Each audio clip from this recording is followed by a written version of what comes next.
Al comienzo de su obra metafísica, Aristóteles afirma: todos los hombres desean por naturaleza saber. ¿Pero qué significa saber?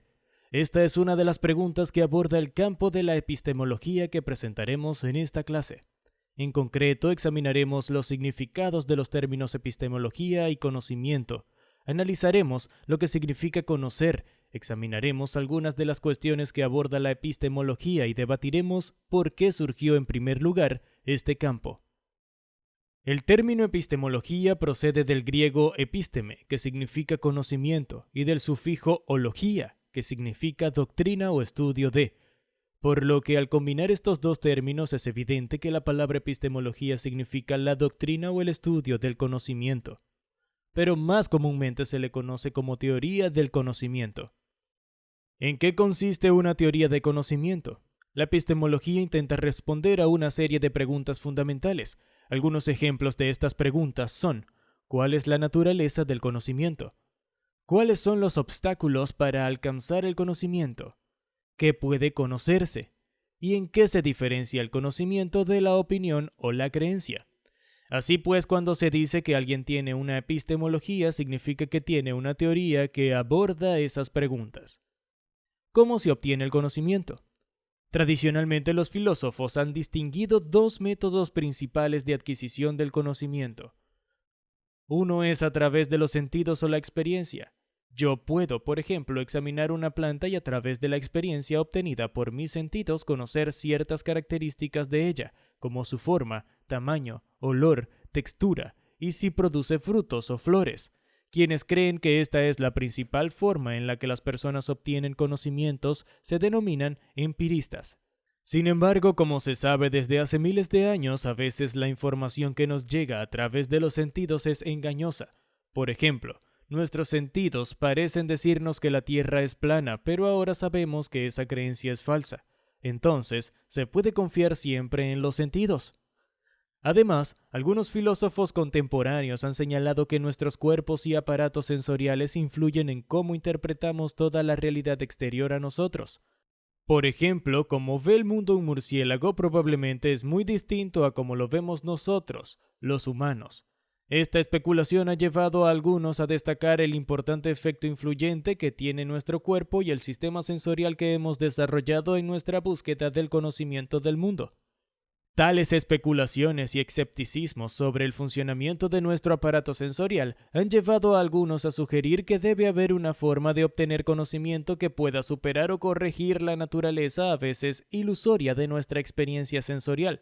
Se plantea que el conocimiento también puede obtenerse mediante el proceso del razonamiento. Quienes hacen hincapié en esta vía de adquisición del conocimiento se denominan racionalistas. A menudo, cuando las personas presentan la epistemología, no dedican tiempo a examinar de qué tipo de conocimiento se ocupa el campo de la epistemología, pero es importante tomarse el tiempo para hacerlo, dado que hay más de un tipo de conocimiento. En general, la epistemología se ha centrado en lo que se denomina conocimiento proporcional o conocimiento de hechos. Ejemplos de este tipo de conocimiento son afirmaciones como: sé que una jirafa tiene 4 patas, o sé que 3 por 30 es igual a 90. El conocimiento de hechos o conocimiento proporcional puede contrastarse con el conocimiento práctico, que incluye el conocimiento de cómo conducir un coche o el conocimiento de cómo jugar béisbol. El conocimiento práctico suele denominarse saber hacer, porque es la capacidad de saber cómo hacer algo. Este tipo de conocimiento es implícito o inconsciente, y de hecho es conocimiento que utilizamos cada segundo de nuestra vida. Por ejemplo, no tenemos que analizar y adquirir conocimiento sobre cómo bajar un tramo de escaleras cada vez que nos encontramos con un escalón nuevo, sino que a una edad temprana desarrollamos el conocimiento práctico de cómo bajar escaleras e inconscientemente retenemos ese conocimiento por el resto de nuestras vidas. Por lo general, el conocimiento práctico no ha sido la principal preocupación de la epistemología. Sin embargo, algunos filósofos, sobre todo Martin Heidegger, han dedicado mucho tiempo a contemplar este tipo de conocimiento, ya que lo consideraba mucho más fundamental e importante que el conocimiento proporcional. Una persona podría ser un genio en física cuántica, sin embargo, Este conocimiento sería prácticamente inútil si la persona no tuviera el conocimiento práctico de cómo levantarse de la cama por la mañana. Sin embargo, como ya dijimos, la epistemología tradicionalmente se ha centrado en el conocimiento proporcional. Incluso cuando Heidegger, filósofo sobre el conocimiento práctico, en realidad estaba tratando de llegar a un conocimiento proporcional sobre el conocimiento práctico. O en otras palabras, a hechos sobre nuestro conocimiento práctico. Cuando uno declara que tiene conocimiento proporcional o conocimiento de un hecho, ¿qué implica exactamente este conocimiento? O más concretamente, ¿qué significa saber? Nicholas Rescher ofrece una respuesta a esta pregunta en su libro Epistemología, Introducción a la Teoría del Conocimiento, donde escribe: ¿pero qué es el conocimiento proporcional? No es en absoluto una actividad o una ejecución.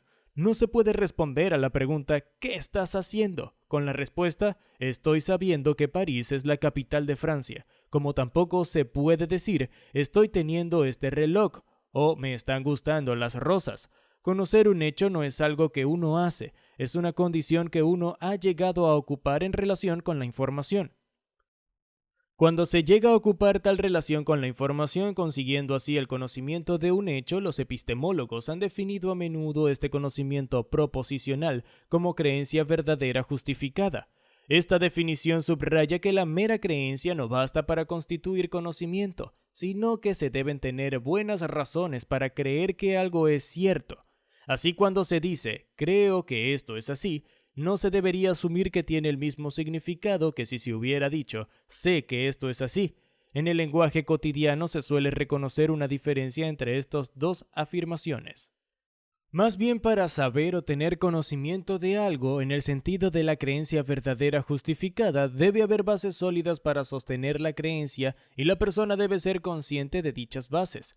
Las suposiciones, conjeturas y meras opiniones que pueden o no llevar a un individuo a la correcta creencia de un hecho no suelen clasificarse como conocimiento, porque dicho individuo no sería consciente de las razones por las que la proposición es verdadera.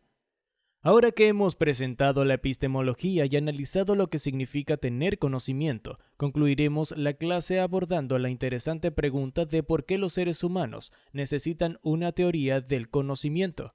Como Aristóteles parece haber aludido en la cita del comienzo de esta clase, los seres humanos parecen ser curiosos por naturaleza. En este sentido, Nicholas Rescher sugiere que el conocimiento aporta grandes beneficios. La liberación de la ignorancia es el primero de ellos. Hemos evolucionado dentro de la naturaleza hacia el nicho ecológico de un ser inteligente. En consecuencia, la necesidad de comprender, de conocer el propio camino, es una de las exigencias más fundamentales de la condición humana.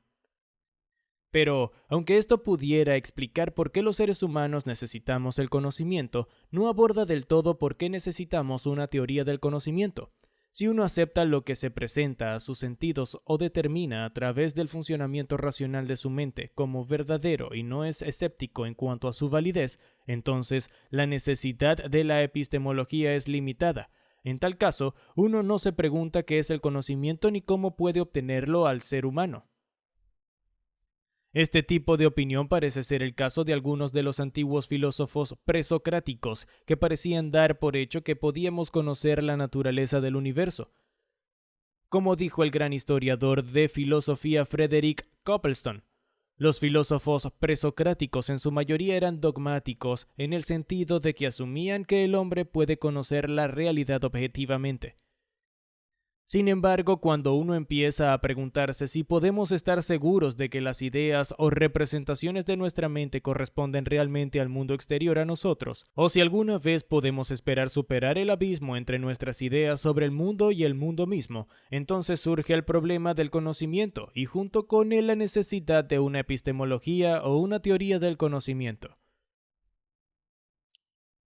Curiosamente, algunos han sugerido que es el miedo lo que ha llevado al desarrollo de la epistemología, el miedo a que nosotros, como seres humanos, estemos perdidos en el cosmos con las herramientas inadecuadas para proporcionarnos el conocimiento que deseamos, como explicaciones del por qué suceden las cosas o verdades sobre el significado o el propósito de nuestra vida en el esquema de este vasto cosmos.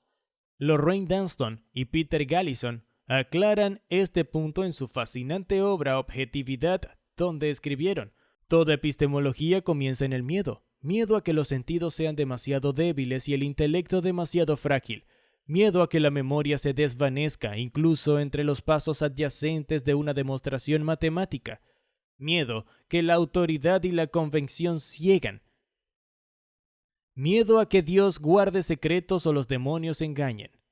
El erudito del siglo XVII, Blaise Pascal, parece haber sugerido tal temor cuando escribió: me veo abismado en la infinita inmensidad de los espacios que ignoro y me ignoran, me aterro.